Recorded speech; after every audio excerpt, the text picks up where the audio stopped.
YouTube, what is up? Hope your Thursday has been as tubular as mine. We got some comics for you, and we're going to kick her off with the biggest part of the batch, which has been the case lately, the Ninja Turtles. First up, issue 4 of Mutant Nation. And this is the sub-series that has had like the 2 different story arcs in each issue. So the first one, Raphael is in Las Vegas or outside of Vegas at Area 51, taken captive by that spider scientist guy, and Metalhead is infiltrating the area as well, looking for what he's looking for. And Raphael talks to this spider fucking scientist cyborg guy about, they get into the kind of his backstory. And in the meantime, Metalhead just escapes being attacked and ends up coming across Madame Null, who runs Null Industries. And she was featured back in the Armageddon game sub-series. And so Metalhead and her start talking, and she's like, Metalhead, I could offer you access to all sorts of data and whatever and all this information, and if only you let me free from here. And so he does that, and he's like, how do we get out of here? And it's like, we have this spaceship that we can escape in. I think it was, I can't remember which sect the spaceship belonged to, but it had been taken to Area 51, and so they escape on that. And during all that calamity, Metalhead is going through this battle and stumbling across Madame Null. The power goes out in Raphael's cell, so all those mutants get out, and they basically stage an escape attempt.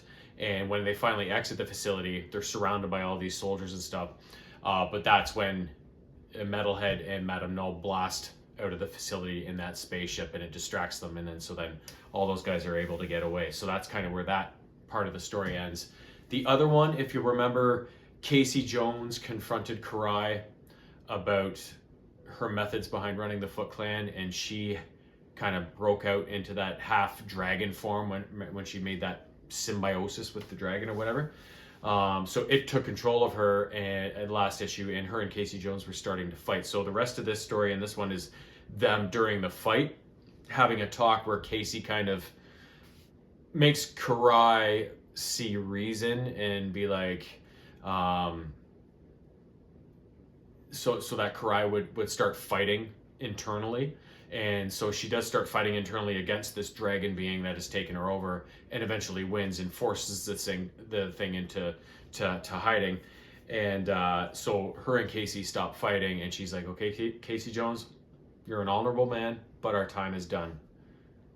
Go back to New York. If we ever cross paths again, it won't be so peaceful, sort of thing. So she cuts ties with him, and the last thing we see is Casey Jones on the streets of New York being like, bring it on, freakazoids. So he's back where he belongs, right? Next up, issue 21 of the ongoing Saturday Morning Adventures sub-series. In this one, the Turtles are upset that Master Splinter is not letting them go out on patrol, and instead making them stay home and meditate.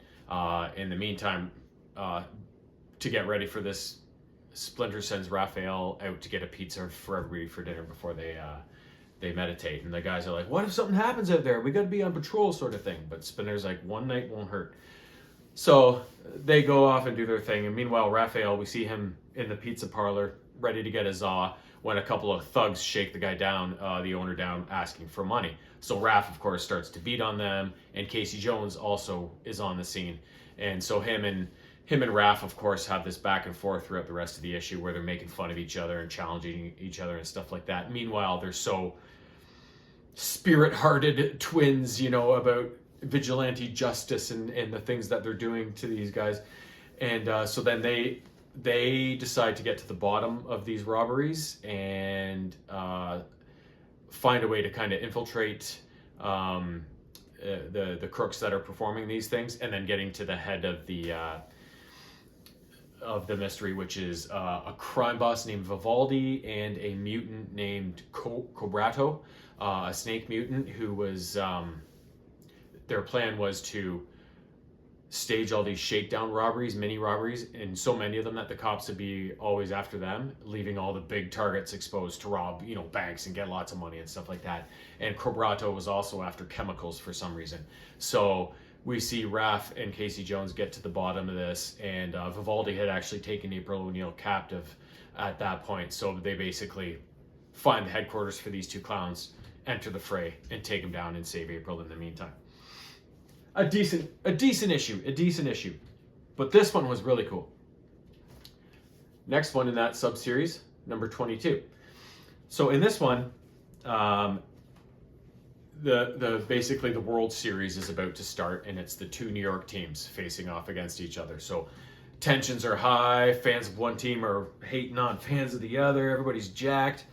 But a few days before the World Series is supposed to start, Tempestra, a villain the Turtles had fought before, shows up on the scene, and she's the god of the weather or whatever. She can alter weather. So she, I forget what she threatened them all with, but she's like, if you don't do this, I'm going to make it nasty weather on all of the days of your baseball games in this final series or whatever. So everybody's like, whoa.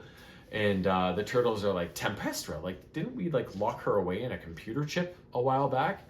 Oh, she must have escaped, blah, blah, blah. So basically, they can't figure out a way to get to Tempestra and defeat her before the first game of the World Series begins. So they basically go to the games and try and counteract her when she shows up to fuck up the weather. And all along, of course, Donatello's working on some possibilities on how to trap her once they get her. So as time goes by and each storm goes on or whatever, they get a bit more progress, until they find her hideout, and Donnie creates a chip that's capable of hiding her, but they're like, we need a huge jolt to get her into that chip, right? She's pretty powerful. So they rig up a way, like a lightning rod, channeling to her in this chip, and get it to strike lightning and do just that and end the issues. Just like Doc Brown needing that lightning to hit the old DeLorean and make it to 88, right? Good issue though, but I really like the baseball theme, and the cover of the issue looks, oh no, sorry, I didn't get that one. There was one of the alternate covers looks like an old-timey baseball card with the Turtles and Casey and stuff on it.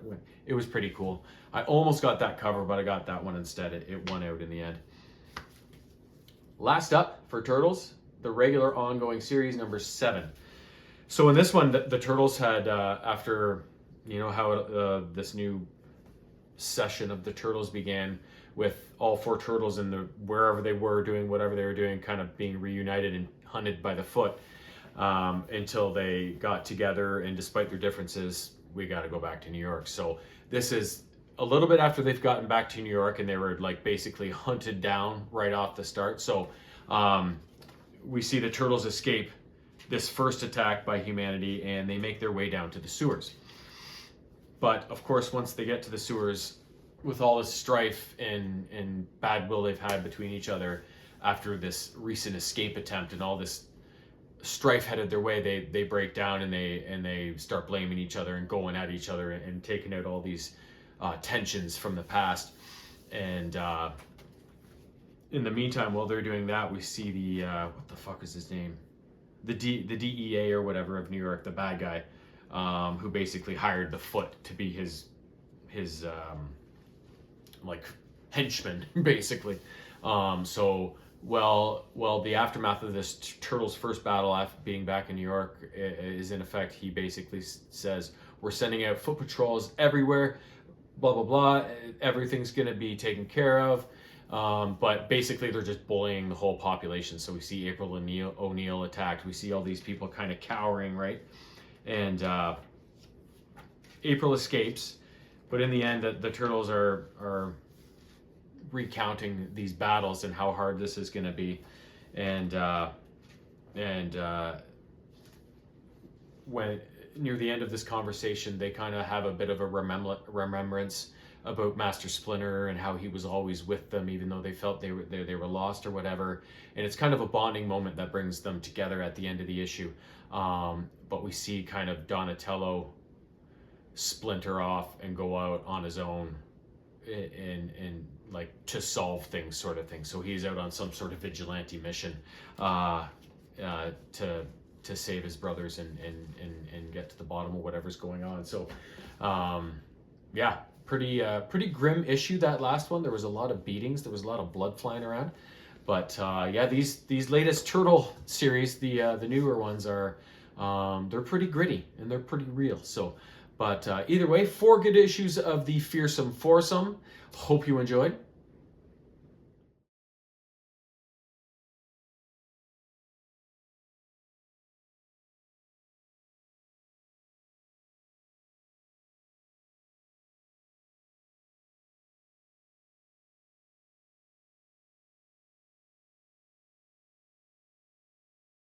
Next up, issue 17 of the ongoing Transformers. There's like 4 kind of distinct plot lines in this one with the various elements. The first part of it is, if you remember, during the battle in the last issue, Thundercracker had seen enough and he took off, abandoning the Decepticons in the war and everything.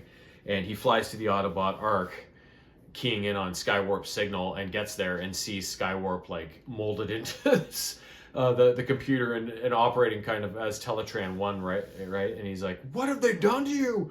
It's like, "We gotta get you out of there." And Skywarp is like, "If you remove me, I will die, me." And so Thundercracker's like, "We'll find a way, bro. We'll find a way." And then the next kind of sequence is, if you remember, RC, Beachcomber, Spike, and Carly went off in search of Ultra Magnus after he bolted from that battle, and to calm him down, get him back in the fray, and get him back as an Autobot. So they're in something called the San Juan Islands, and as they're searching, RC is talking to Beachcomber about, like, "Beachcomber, when did you decide that like violence wasn't the life for you, and you didn't believe in the war and only want to like be with Earth, nature, and stuff, like basically become an Autobot hippie, right?" And then so he explains his feelings on that, and as they're having this moment, though, suddenly they get attacked, and they see who it is, and they're like, "Whoa, stand down!" And it's Ultra Magnus. He's built himself like this fort with like logs sticking out for, defenses and stuff, because he's all fucking freaked out from that battle, right? So they calm him down, and then they go and parlay a little bit. Also, in the meantime, Optimus Prime, Wheeljack Jazz, I forget who else is with them, maybe Trailbreaker. They are monitoring the fight that had happened and seeing where it's going. So Bruticus and Devastator are still fighting, but they're moving north towards Seattle, where there's obviously tons of humans that could get caught in the crossfire. So Optimus and the boys kind of roll out for that fight and get engaged in that battle. And then the other events are happening on Cybertron. If you remember, Cliffjumper got sent up there during the battle, and so he rendezvoused with Elita 1, Blue Streak, Warpath, Blur, Blades, those guys. And if you remember, Cliffjumper, they went to that basically scorched earth part of Cybertron where Cliffjumper had hidden some remnants of Sparks, portions of Sparks from his friends and stuff like that. So they thought we could bring more Autobots online, sort of thing. So Elita 1 kind of disbelieves what the Sparks are and in Cliffjumper's mission with trying to revive these Autobots. But eventually everybody sees reason and they talk it out, and they're like, "No, we need to get these Sparks activated and reanimated or whatever." And so they assault the Decepticons. I think Thrust is involved. I can't remember who else. And basically go to the Well of Sparks or whatever it is, and put these Sparks in there to get some allies created. And in the end, some guy comes out. What the hell was his name? Somebody, I'm not aware of this guy, where he came from, if he was ever in anything. And Cliffjumper activates it, and then they hear this robot talking, and he comes out and he's like, "My name is Shredhead." So whenever I think of Shredhead, I think of Shredder from the Turtles, right? So he kind of looks like Trailbreaker mixed with somebody else. I'm not so sure. So, but this Shredhead guy, I have no idea who he is. Never heard his name before, other than, like I said, as Shredder in the Ninja Turtles. But yeah, can't wait to learn what this guy's all about.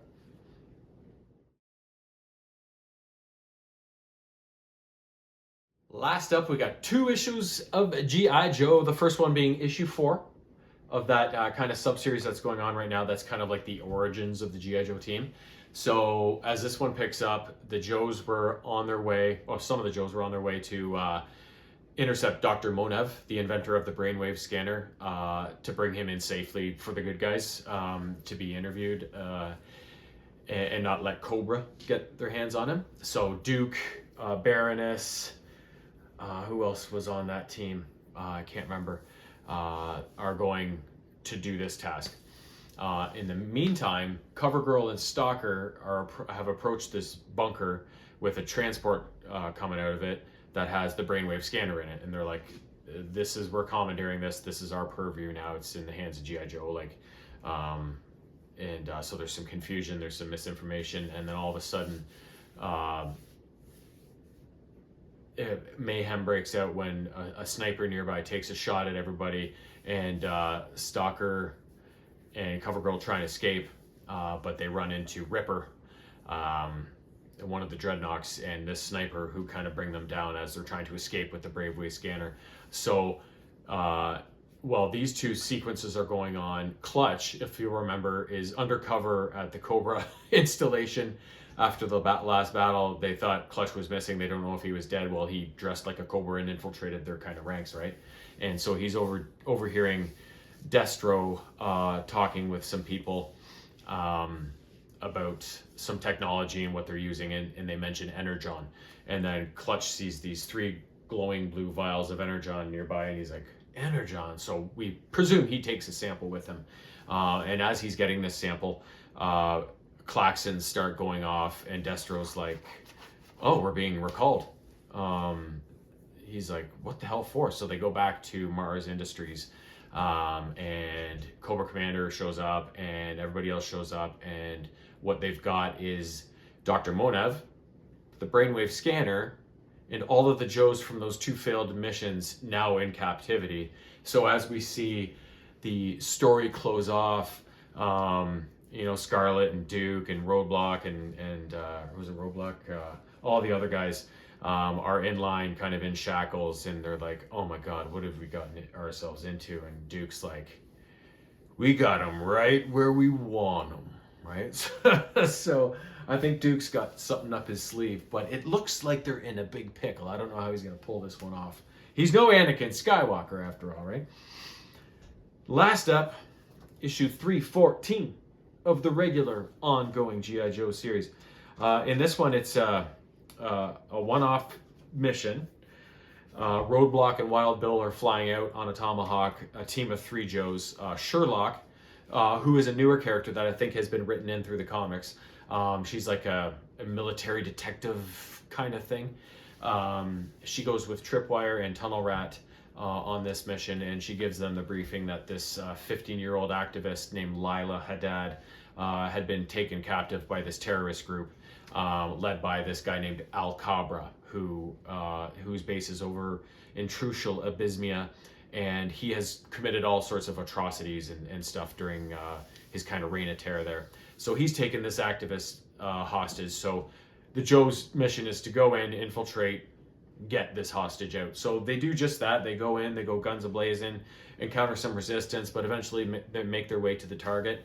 And when they kind of rescue her, the girl's like, oh, you've gone and messed it all up. So you're like, what the fuck is she talking about? So it turns out it's actually a decoy. It's not Lila Haddad that they took captive. It was a decoy. And she's got a vendetta against Al Cabra for something he did to her or her family or something like that. So once the shit hits the fan, she takes up arms and chases after Al Cabra on a mission to end him, right?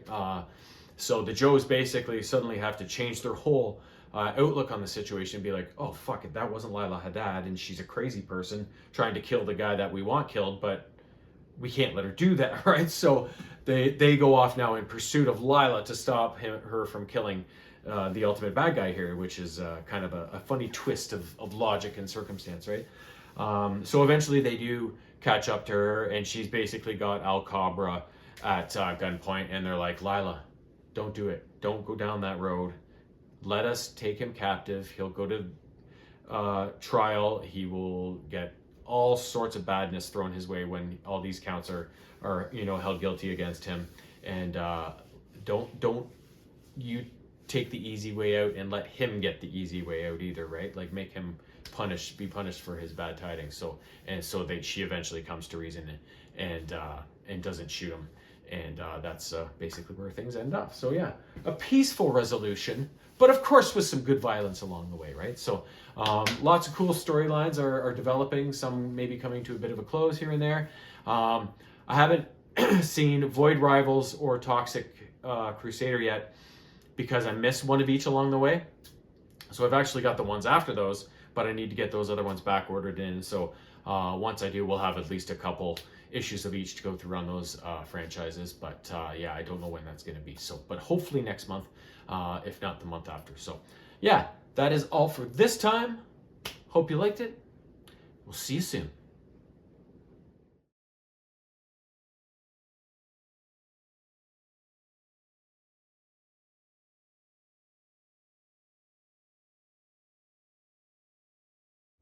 Meow.